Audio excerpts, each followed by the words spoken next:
சகோதரனே, ஒருவேளை நீ நம்பினாலும் சரி நம்பாவிட்டாலும் சரி, ஏற்றுக்கொண்டாலும் ஏற்றுக்கொள்ளாவிட்டாலும் என் இயேசு சீக்கிரமாய் வரப்போகிறார். பாடுபட்டவராய் பலியானவராய் அல்ல, நியாயாதிபதியாய் வரப்போகிறார். என் இயேசு நியாயாதிபதியாய் வரப்போகிறார்.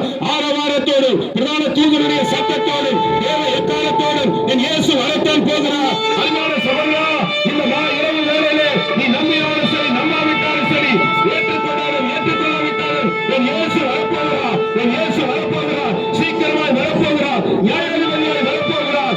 வெள்ளாடு வேற செம்மறியாடு வேலை என்பதை பிரிப்பதற்காக, நல்லவர்களுக்கும் கெட்டவர்களுக்கும் வித்தியாசத்தை கொண்டு வரும்படியாக, நியாய தீர்ப்பை தரும்படியாக என் இயேசு வரப்போகிறார். என் இயேசு வரப்போகிறார். அருமையான சகோதரா, இதுவே ஒரு எக்கால சத்தம். இதுவே மனம் திரும்புதலின் சத்தம். மனம் திரும்பு, உன் பாவத்தை விட்டு மனம் திரும்பு, உன் சாபத்தை விட்டு மனம் திரும்பு, உன் அக்கிரமத்தை விட்டு மனம் திரும்பு. என் இயேசு வரப்போகிறார். அவர் வருகையிலே நீ கைவிடப்பட்டு கைவிடக் கூடாது என்பதற்காக தான் இந்த இரவு வேளையிலே சத்தமிட்டுக் கொண்டிருக்கிறோம். என் இயேசு வரப்போகிறார். ஐயா, மனம் திரும்புங்கள். பரலோக ராஜ்யம் சமீபமாக இருக்கிறது.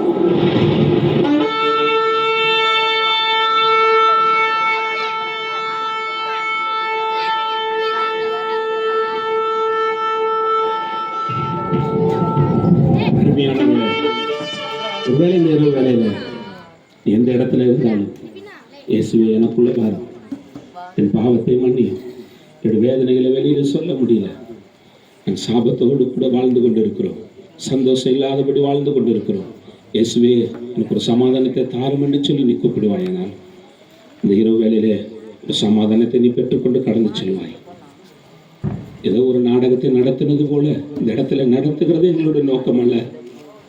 எங்களுடைய வாழ்க்கையில பாவத்திலிருந்து சாபத்திலிருந்து விடுதலை தந்தவர் நிச்சயமாக உங்களுடைய வாழ்க்கையில ஒரு விடுதலை தருவார் என்ற ஒரு நிச்சயத்தோடு தான் இந்த இடத்துல நாங்கள் நின்று பிரசங்கித்துக் கொண்டிருக்கிறோம். வெறுமையாய் பிரசங்கிக்கல ஐயா. இந்த இடத்துல இருக்கிற வாலிப தம்பிகளுடைய நிலைமைகள் எல்லாம் அதுதான்.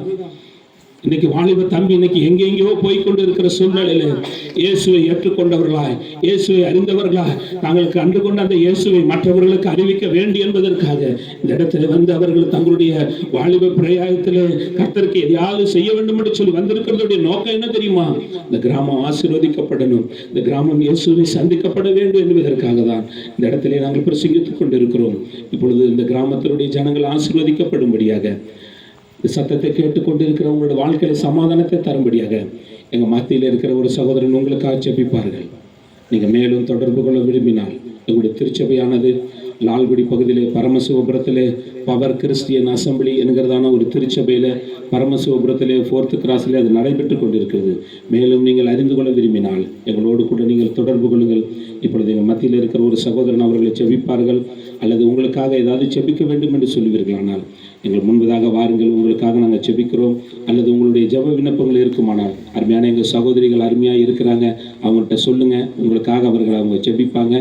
கர்த்தர் உங்களை ஆசீர்வதிப்பாராக. இப்பொழுது எங்கள் மத்தியில் இருக்கிற ஒரு சகோதரன் உங்களுக்காக ஒரு செபிப்பார்கள். எல்லா கண்களையும் மூடலாமல் இருக்கிற இடங்களில் எல்லா கண்களையும் மூடி தயவு செய்து கண்களையும் மூடுங்க. வாலிப தம்பி தங்கச்சி அருமையான தாய் தகப்பன கண்களை மூடுங்க. உங்களுக்காக நாங்கள் இப்பொழுது செபிக்கிறோம். ஆமென். பரிசுத்தமும் திருமணம் நல்ல தகப்பனே, இந்த நாளை கொடுத்ததற்காக நான் நன்றி செலுத்துகிறோம். ஆண்டவரே, அப்பாவுடைய பாடுகளை ஒரு நாடக வாயிலாக இந்த ஜனங்கள் மத்தியில் நாங்கள் சொல்லி சுவிசேஷத்தை சொல்லியிருக்கிறோம். தகப்பனே, சுமார் 2000 வருடங்களுக்கு முன்பதாக நீர் இப்படியாக ஒரு கிராமத்திலே போய் அநேக அற்புதங்களையும் அதிசயங்களையும் செய்தீர் என்று நாங்கள் கேள்விப்பட்டு வாசித்திருக்கிறோமே. அதே போல இந்த நாளிலும் கூட இந்த ஜனங்கள் மத்தியிலே நீர் அற்புதங்களை செய்வீராக. அவர்கள் பலவீனங்களோடு இருந்தால் அவர்கள் சுகம் அடைவார்களாக. அவர்கள் பிரச்சனையோடு கலக்கத்தோடு இருந்தா ஏசப்பா அவங்களுக்கு நீங்க சுகத்தை கொடுங்க, ஆறுதலை நீங்க தாருங்க. ஆண்டவரே, இந்த செபத்தை இந்த சத்தத்தை கேட்கிற ஒவ்வொருவருக்கும் நாங்கள் செபிக்கிறோம்.